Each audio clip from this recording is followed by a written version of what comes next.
بسم اللہ الرحمن الرحیم۔ عن عبداللہ ابن عباس انہ قال خسفت الشمس فصلی رسول اللہ صلی اللہ علیہ وسلم والناس معه ثم انصرف وقد تجلت الشمس فقال ان الشمس والقمر آیتان من آیات اللہ لا یخسفان لموت احد ولا لحیاته فاذا رأیتم ذلك فاذکروا اللہ۔ قالوا یا رسول اللہ رأیناک تناولت شیئا فی مقامک ھذا ثم رأیناک تقاقعت فقال انی رأیت الجنہ فتناولت منها عنقودا ولو اخذته لاکلتم منه ما بقیت الدنیا ورأیت النار فلم اراک اليوم منظرا قط ورأیت اکثر اہلها النساء۔ قالوا لما یا رسول اللہ؟ قال لکفرہن۔ قیل یکفرن باللہ؟ قال ویکفرن العشیر ویکفرن الاحسان لو احسنت الی احدہن الدہر کلہ ثم رات منک شیئا قالت ما رأیت منک خیرا قط۔ یہ روایت جو میں نے آپ کے سامنے پڑھی ہے یہ ایک تفصیلی روایت ہے۔ اس کا متن موطا امام مالک سے لیا گیا ہے، رقم 441۔ عبداللہ بن عباس رضی اللہ عنہ اس کے راوی ہیں۔ وہ بیان فرماتے ہیں کہ ایک مرتبہ سورج گرہن ہوا تو رسول اللہ صلی اللہ علیہ وسلم نے نماز ادا کی۔ سورج گرہن، چاند گرہن کے موقع پر رسول اللہ نے نمازیں پڑھی ہیں، اللہ سے دعا کی ہے کہ کوئی ایسا معاملہ تو ہمارے ساتھ نہیں ہونے والا، تو اللہ سے گویا عرضداشت کی گئی۔ اس موقع پر صحابہ بھی آپ کے ساتھ تھے۔ پھر آپ نماز سے فارغ ہو گئے، اس وقت تک سورج بھی صاف ہو چکا تھا۔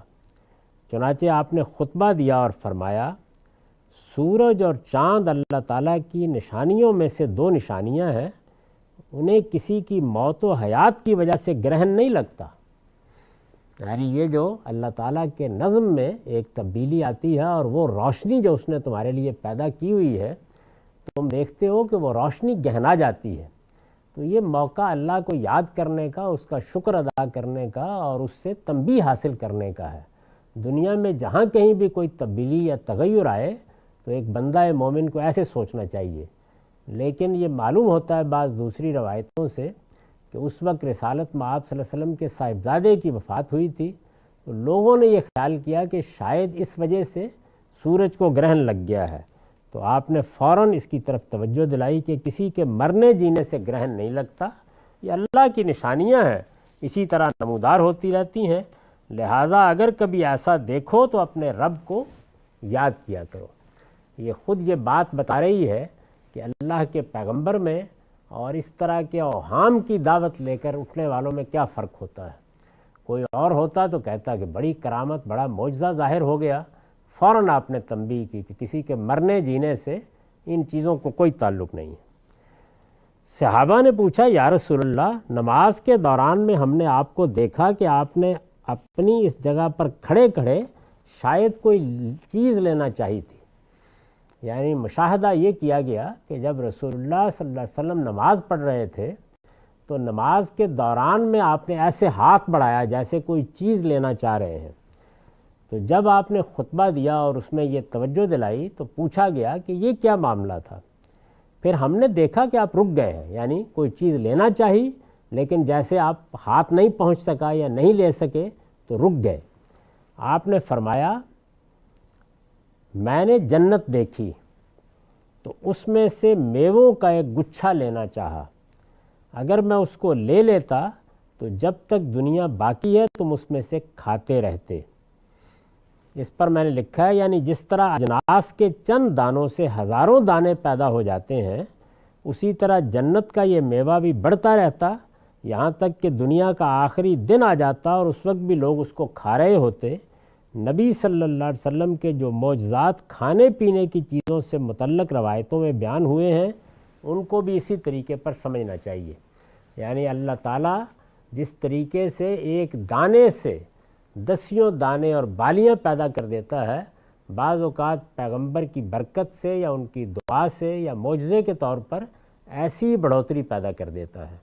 تو یہ ایک جنت کا گچھا آپ نے لینا چاہا تو فرمایا کہ اگر وہ میں لے لیتا تو جب تک دنیا باقی ہے اس کی بڑھوتری ہوتی رہتی، اس میں خوشے نکلتے رہتے اور تم اس کو کھاتے رہتے۔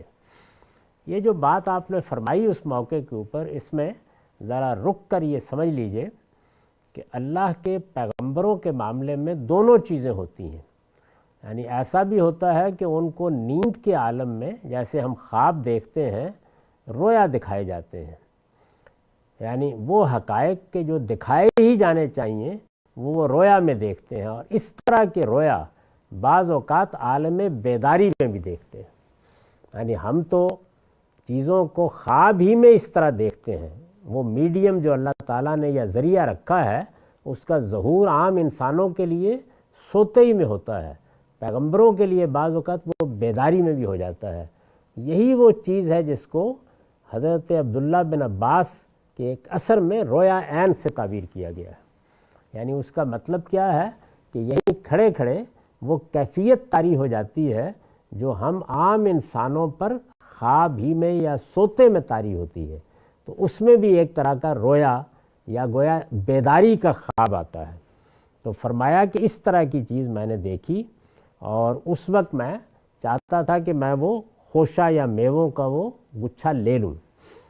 پھر میں نے دوزخ دیکھی تو اس میں ایک ایسا منظر دکھائی گیا تو آج سے پہلے کبھی نہیں دیکھا۔ یعنی وہی رویا کے عالم میں چیزیں ممثل کر کے دکھائی جاتی ہیں، جیسے ہم خواب میں دیکھتے ہیں تو وہاں بیداری میں بھی چیزیں جو ہیں وہ ایسے سامنے آ جاتی ہیں جیسے ایک تصویر سامنے آ گئی۔ اس کی بہت مثالیں ہیں حدیثوں میں۔ میں نے دیکھا، یعنی آپ نے فرمایا پھر میں نے دوزخ دیکھی، یعنی پہلے یہ منظر سامنے آیا کہ جنت ہے، اس کا ایک خوشہ میں نے لینا چاہا، پھر دوزخ کا ایک منظر سامنے آ گیا اور اس میں ایسا منظر دکھائی گیا کہ آج سے پہلے کبھی نہیں دیکھا۔ میں نے دیکھا کہ اس میں زیادہ تعداد عورتوں کی تھی، یعنی جو منظر اس وقت سامنے آیا، جو تصویر سامنے آئی، جس طرح ممثل ہو کے وہ چیز سامنے آئی، ظاہر ہے کہ دوزخ کو تو ابھی قائم ہونا ہے، تو مستقبل کی تمثیلیں دکھائی جاتی ہیں جیسے ہم خواب میں دیکھتے ہیں، پیغمبر کو بیداری میں بھی دکھا دی جاتی ہیں۔ میں نے دیکھا کہ اس میں زیادہ تعداد عورتوں کی تھی۔ لوگوں نے پوچھا وہ کیوں یا رسول اللہ؟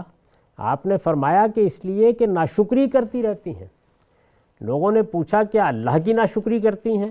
آپ نے فرمایا نہیں، اپنے شوہر کی ناشکری کرتی ہیں اور کسی کا احسان نہیں مانتی۔ تم نے کسی عورت کے ساتھ زندگی بھر احسان کیا ہو، پھر تم سے کوئی ایسی بات ہو جائے جو اسے ناگوار ہو تو فوراً کہے گی میں نے تم سے کبھی کوئی بھلائی نہیں دیکھی۔ یعنی یہ چیز جو ہے یہ رسالت مآب صلی اللہ علیہ وسلم نے اس اپنے مشاہدے کی تعلیل کے طور پر بیان فرمائی۔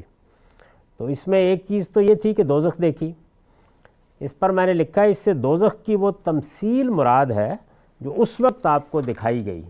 انبیاء کے صحائف سے معلوم ہوتا ہے کہ اس طرح کے مشاہدات لوگوں کی تنبیہ کے لیے ان کو بالعموم کرائے جاتے ہیں، چنانچہ بہت سی چیزیں جو مستقبل میں واقع ہونے والی ہوں وہ انبیاء علیہم السلام کو بیداری میں بھی اسی طرح ممثل کر کے دکھا دی جاتی ہیں جس طرح ہم بعض اوقات ان کو خواب میں دیکھتے ہیں۔ تو یہ میں نے وضاحت کر دی کہ جس طرح ہم خواب میں چیزوں کو دیکھتے ہیں اور وہ تمثیل ہوتی ہیں، یعنی ایک چیز کی تصویر ہمارے سامنے آ جاتی ہے، انبیاء کو بعض چیزیں مستقبل کی، ماضی کی بیداری میں بھی اسی طریقے سے دکھائی جاتی ہیں۔ آخر میں جو بات عورتوں کے بارے میں فرمائی ہے وہ وضاحت کا تقاضا کرتی ہے، اس پر ہم انشاءاللہ اگلی نشست میں گفتگو کریں گے۔ اقول قولی ھذا واستغفر اللہ لی ولکم ولسائر المسلمین۔ بسم اللہ الرحمن الرحیم۔ ہم نے ایک روایت پچھلی نشست میں پڑھی تھی جس کے آخری حصے پر بات نہیں ہو سکی تھی۔ وہ آخری حصہ یہ تھا کہ رسول اللہ صلی اللہ علیہ وسلم کو ایک مشاہدہ کروایا گیا اور اس مشاہدے میں آپ نے یہ دیکھا کہ دوزخ سامنے ہے۔ ظاہر ہے کہ یہ تمثیل تھی، یعنی دوزخ کو ممثل کر کے دکھایا گیا۔ جس طریقے سے ہم کسی واقعے پر تاریخی چیز کوئی فلم کی صورت میں بناتے ہیں تو یہ گویا ممثل کرنا ہوتا ہے، اسی وجہ سے اس کو تمثیل بھی کہا جاتا ہے۔ تو اللہ تعالیٰ جب مستقبل کی یا ماضی کی کوئی چیز دکھاتے ہیں اپنے پیغمبروں کو تو وہ اسی طریقے سے ممثل کر کے دکھائی جاتی ہے، کوئی ایک حصہ سامنے آ جاتا ہے۔ تو اس میں یہ بیان ہوا تھا کہ پھر میں نے دوزخ دیکھی تو اس میں ایک ایسا منظر دکھائی دیا کہ آج سے پہلے کبھی نہیں دیکھا۔ یہ اس حدیث کا وہ حصہ ہے جس پر بات رہ گئی تھی۔ میں نے دیکھا کہ اس میں زیادہ تعداد عورتوں کی تھی، یعنی اس وقت جو حصہ دکھایا گیا، ظاہر ہے کہ اللہ تعالیٰ جب اس طرح کے مشاہدات کراتے ہیں تو ان مشاہدات میں کسی موقع پر کسی خاص پہلو کو نمایاں کرنا مقصود ہوتا ہے، اس کو جنت اور جہنم کی مجموعی صورتحال پر قیاس نہیں کرنا چاہیے۔